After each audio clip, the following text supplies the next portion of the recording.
Bota ku ne jetojmë përfshin një sër kulturash dhe nxitja e dialogut ndërkulturor ndihmon anëtarët e shoqërisë të jetojnë në një bashkëveprim dhe pa paragjykuar. Përmes promovimit të diversitetit kulturor, është arritur që sot në shoqëri të zbutet fenomeni i paragjykimit dhe persona që vijnë nga realitete të ndryshme të mund të bashkëjetojnë në harmoni. Në fakt, diversiteti kulturor në nivel global shihet që është një problem edhe kërkon të marrë një zgjidhje dhe po punojnë intensivisht për të integruar dhe për të bashkëjetuar në paqe edhe në harmoni midis kulturave. Për të kaluar pasaj nivelin e diversitetit nën-kulturor, kur çdo individ, çdo person përfaqëson një subkulturë ose nën-kulturë të vetën, duke referuar të dhënave demografike siç është mosha, gjinia, përkatësia fetare, bindjet politike kështu me radhë. Nga ana tjetër vetë individi është një kulturë më vete, si me përvojën e vet, me reflektimet e veta, përfaqëson një botë unike dhe në këtë diversitet, në këtë larmishmëri botë kuptimesh, kulturash, patjetër që ka dhe forma të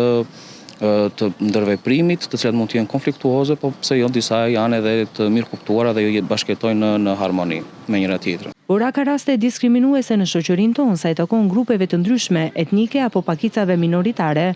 Duhet ende punë për të ndjerë më të përfaqësuar, për të ushtrirë më tepër në shoqëri, për të integruar më tepër. Kujtoj këtu romët, egjiptianët, pakicat maqedonase që ne kemi këtu, të cilat kërkojnë të jenë më të ndjeshme dhe më të zëshme në shoqëri.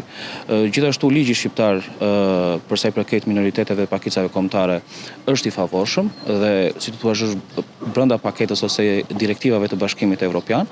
Ajo që mbetet për të përmirësuar është terreni për të përfshirë dhe për të ndjerë vërtet pa format e diskriminimit. Në 21 maj shënohet dhe Dita Botërore e Diversitetit Kulturor, që ofron një mundësi për të thelluar kuptimin e vlerave të këtij diversiteti dhe koncepteve të mos diskriminimit.